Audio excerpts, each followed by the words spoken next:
De la douleur à la douceur. J'ai eu un petit bug avant de démarrer, ça n'a pas fonctionné comme je voulais, mais on y est pour de la douleur à la douceur. C'est parti en direct sur Facebook et sur Instagram. Malgré les aléas techniques, on y arrive toujours. L'important, c'est d'être là et de passer aussi de la douleur ou de la difficulté à peut-être à l'aisance.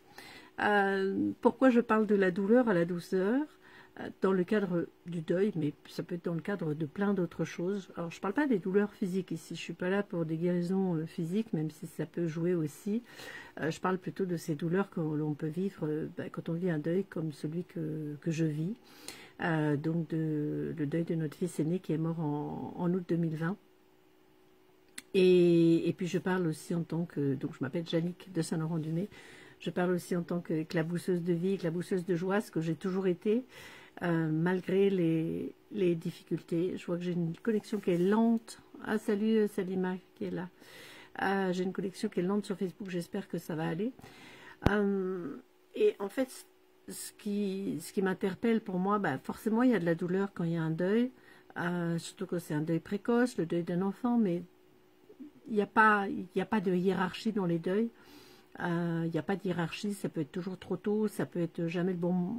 Enfin, voilà, il y a ce côté douloureux de ne plus avoir la personne que l'on aime là, avec nous physiquement, ou bien, même si on ne vit plus avec elle, de savoir qu'elle n'est plus là, qu'on ne va plus la revoir. Il y a tout ça qui est là, et toute cette douleur qui est ça. Donc moi, je propose... Alors, le L, c'est... Alors, le L minuscule, hein, le L d'imprimé, il est tout droit. Il est bien droit comme ça. Et ce que je propose, c'est d'aller l'arrondir, l'adoucir pour qu'il devienne le C de douceur. Donc, comment passer de la douleur à la douceur? Et c'est pas... alors, je dirais, c'est pas forcément un objectif. De toute façon, je crois que quand on vit un deuil aussi violent que le deuil d'un enfant, ou peut-être le deuil de ses parents, de son conjoint, c'est tellement souvent brutal, c'est tellement surprenant, il y a un tel tsunami...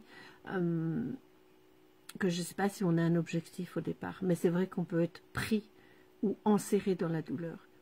Et on peut quand même avoir envie de douceur, et en tout cas on peut avoir besoin de douceur.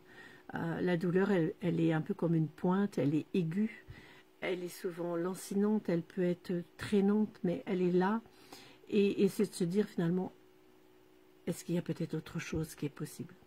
Et si je pouvais choisir la douceur? Puis au début, la douleur, elle est là, je dirais, malgré nous, elle nous prend dans le corps. Elle nous dépasse peut-être. Et pourtant, moi, c'est vraiment dans les premières questions que j'ai posées. Pourtant, il n'y a pas que ça. Et il y a aussi autre chose. Et c'est important, dans ces moments-là, en fait, de pouvoir aller vers la douceur, de pouvoir...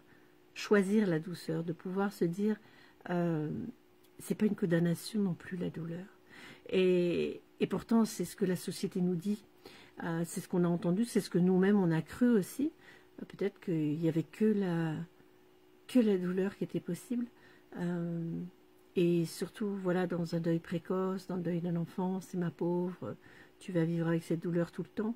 Donc moi, c'est ce que j'observe aussi quand je vois beaucoup de parents en disant, ben voilà, de toute façon, on a toujours cette douleur qui est là, et comme s'il n'y avait rien d'autre de possible. Et sans reconnaître qu'en fait, il y a aussi des moments de douceur, et que la douleur, souvent aussi, on s'y attache, parce qu'on a l'impression que c'est ça qui crée le lien avec la personne décédée. C'est ça qui nous garde en lien avec elle. Donc, pour passer de la douleur à la douceur, il faut aussi accepter de lâcher ça, et que notre lien avec cette personne, alors je ne vais pas forcément parler du détachement spécifique ce soir, ça c'est des choses que j'aborde dans mon livre, oui, je ne vous ai pas parlé de mes livres aussi, je suis auteur, dans mon livre L'Envolée. Le détachement, voilà, c'est peut-être une autre notion qu'on peut voir après, mais sans aller jusqu'à ce concept de détachement, c'est au moins se dire finalement le lien que je peux garder avec la personne qui est morte.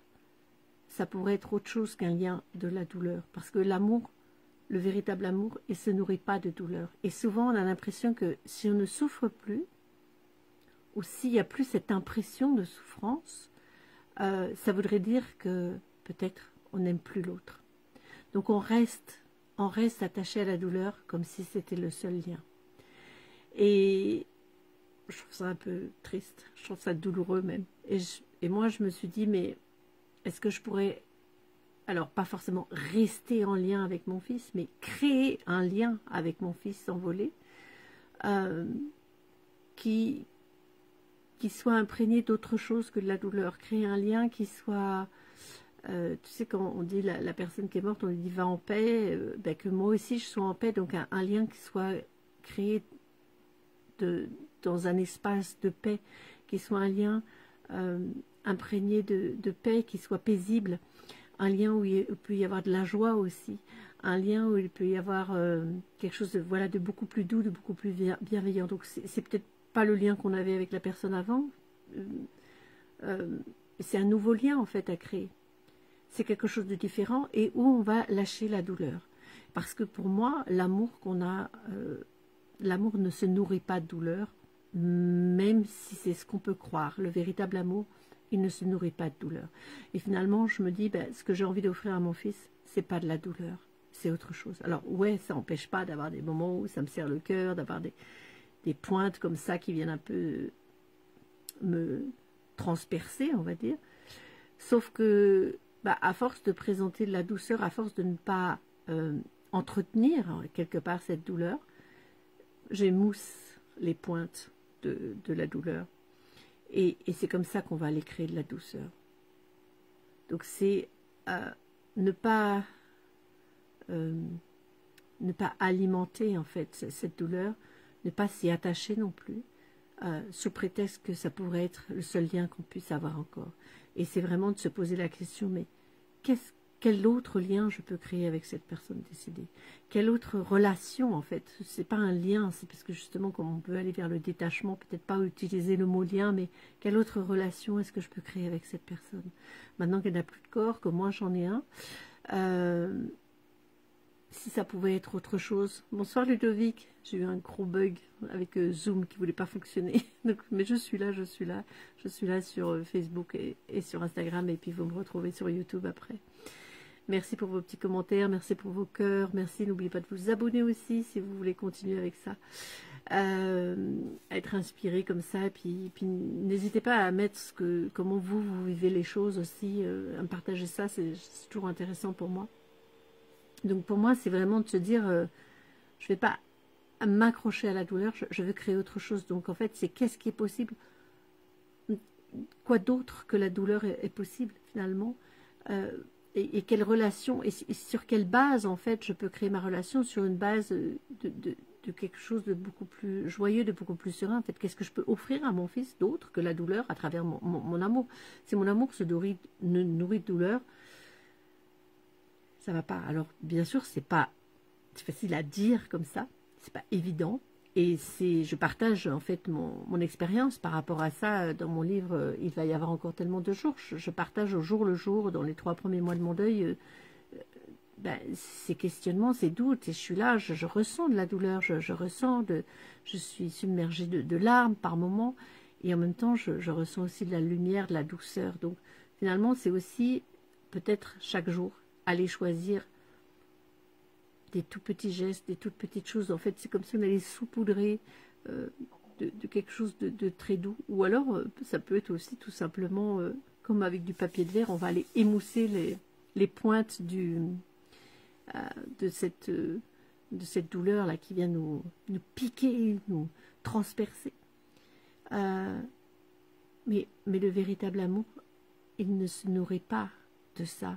Il se nourrit du détachement, il se nourrit d'offrir de la joie, d'honorer, d'offrir de la paix. Donc c'est, bien sûr, vous allez me dire, mais c'est facile là ce que tu dis, mais je vous promets que c'est quelque chose qui se crée petit à petit, et tout simplement ça peut être en posant des questions, mais en fait, qu'est-ce qui est possible maintenant aujourd'hui pour créer de la douceur, maintenant, dans le deuil que je suis en train de vivre, et si je pouvais choisir la douceur au lieu de la douleur? Donc poser les questions, c'est juste pour faire bouger l'énergie. Ce sont des questions ouvertes, c'est pas une façon c'est pas des questions où on cherche des réponses, c'est vraiment aller vers quelque chose qui nous permet de changer un petit peu de point de vue, au lieu d'être complètement enfermé dans la douleur, changer un peu de point de vue et regarder ailleurs. Voilà, détendre. Quand on est crispé comme ça dans la douleur, détendre, ok. S'offrir de la douceur avec son corps. Et c'est vraiment super important de s'offrir de la douceur avec son corps, de la bienveillance, d'éviter de voir les personnes qui vous enfoncent encore plus dans la douleur. Vraiment de choisir aussi un environnement, je dirais, social, géographique, qui crée cette douceur. Et c'est possible. Et arrêter de suralimenter la douleur. Arrêter de se dire, mais de toute façon, je suis condamnée à la douleur. C'est faux. Et moi, je sais que j'ai vraiment réagi à ça quand j'ai vu, quand j'ai entendu plutôt ce que beaucoup de personnes m'ont dit, m'ont partagé en me disant, ma pauvre, et comme si, voilà, j'avais pris pour perpète, je peux pas te souhaiter bonne année, c'est foutu, enfin, voilà, c'est fini, tu pourras jamais être heureuse.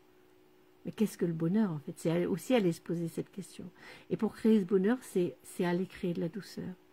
Pour créer quelque chose qui englobe, en fait, cette mort, et à travers cette mort aussi, m'ouvrir vers la lumière. Et pour m'ouvrir vers la lumière, c'est adoucir. Alors, peut-être qu'il y a aussi le facteur temps qui adoucit les choses, mais qu'est-ce que ça veut dire le temps? On ne sait pas. C'est long. Ça va faire bientôt 5 ans, ça fait plus de... Et oui, c'est plus doux maintenant, mais je dirais que le choix de la douceur, le choix de la paix, le choix de la sérénité, le choix de la lumière, c'est un choix qu'on fait tout de suite. Et peut-être que c'est aussi dans tous les mots et les expressions qu'on utilise. Il y en a beaucoup qui nous maintiennent dans la douleur en disant, voilà, parce qu'il y a une dissonance, il y a quelque chose qui fait qu'on ne peut pas croire que le bonheur est possible si on a quelqu'un de très cher qui est mort. On croit qu'on n'y a plus le droit. On croit que... Et on ne veut pas, parce qu'on a l'impression que ce serait une trahison vis-à-vis de la personne qui serait morte, qui est morte. Mais qu'est-ce qui est possible en fait? Est-ce que je ne peux pas offrir de la joie? Est-ce que je ne peux pas offrir du bonheur à cette personne-là? Même si elle n'a plus de corps? C'est vraiment plein de petites questions à se poser comme ça. Et puis pour moi, après, il y a des choses... par exemple, pour moi, marcher dans la nature. Voilà, on a eu un chien qui est venu et qui nous apporte vraiment énormément de joie. Il y a plein de choses qui vont pouvoir créer cette douceur. Il y a peut-être des rencontres très douces, des balades, certaines activités qui vont permettre ça. Mais c'est surtout de regarder cette mort avec un autre œil, avec un autre regard, avec peut-être un regard qui n'a plus de point de vue, qui n'est plus enfermé dans ce point de vue que c'est insurmontable, que c'est l'horreur. Et juste regarder et observer ce qui est en nous. Et c'est vraiment pour moi ce que j'ai vécu et ce que j'ai fait et ce que je continue à faire. Après la mort de mon fils, et que j'ai consigné dans mon livre, il va y avoir encore tellement de jours. Donc là, c'est vraiment juste les 3 premiers mois du deuil. Mais c'est vrai que je continue, j'observe qu'est-ce qui se passe pour moi. Il y a encore il y a des moments, il y a des relents, il y a des pointes. Et en même temps, c'est à chaque fois qu'il y a des pointes, on va dire, de douleur, c'est amener de la douceur. Donc peut-être c'est une respiration. C'est peut-être regarder la lumière, c'est peut-être fermer les yeux, c'est peut-être mettre une main sur le cœur. Il y a plein de choses en fait qui sont possibles. Donc en fait, c'est plutôt de se dire, mais qu'est-ce que je peux choisir d'être comme vibration ici? Qu'est-ce que je peux choisir de vibrer pour créer de la douceur ici? Et ne pas m'enfermer dans la douleur et ne pas être submergé par la douleur. Donc peut-être des choses tout simplement comme ça. Quand c'est très intense, quand ça contracte, quand ça serre, respirer avec ça, au lieu d'essayer de l'étouffer, de l'enfermer. Respirer dans la douleur. Et c'est quand on respire dans la douleur qu'on apporte la douceur. Ça me fait exactement penser aux accouchements. quand il y a des contractions et que... Bonsoir Laurence. Quand il y a des contractions et que... Ben, en fait, si on respire, on arrive à détendre, à se détendre et l'intensité est toujours là, mais on la vit autrement. Donc là, je dirais c'est la même chose en fait, c'est arriver dans cette intensité de la douleur, dans cette intensité du manque, de la tristesse, des émotions, cette intensité émotionnelle, c'est arriver à respirer dedans, à l'observer, à respirer dedans et lâcher vraiment tous les points de vue et s'ouvrir à la douceur, de s'ouvrir à quelque chose de beaucoup plus paisible. Voilà comment je sais, c'est pas facile de mettre ça en mots, mais c'est ce à quoi je vous invite. Donc je vous invite à ça à travers mes livres, je vous invite à ça à travers mes accompagnements. Et là justement j'ai des questions du deuil là que vous pourrez télécharger en PDF si vous voulez. Il faut que je remette le lien dans ma bio, je ne l'ai pas encore mis, mais je vais le mettre très bientôt, sinon je le mettrai en commentaire. Et voilà, il y a plein de choses comme ça pour créer ça. Donc partagez-moi aussi vos expériences. Comment est-ce que vous arrivez à mettre de la douceur? Ou comment est-ce que la douceur vient? Ou pas? Et mais peut-être c'est de lâcher ce point de vue que parce que vous vivez un deuil comme ça, quelque part, vous êtes condamné à la douleur. Et ça, c'est vraiment lâcher ce point de vue-là. Et aussi lâcher le point de vue que la douleur, c'est l'expression de l'amour. Parce que l'amour, elle peut exprimer complètement autre chose. Et si l'amour, elle pouvait exprimer de la paix ici. Offrir de la paix. Offrir vraiment. Moi, j'appelle ça de la bienveillance.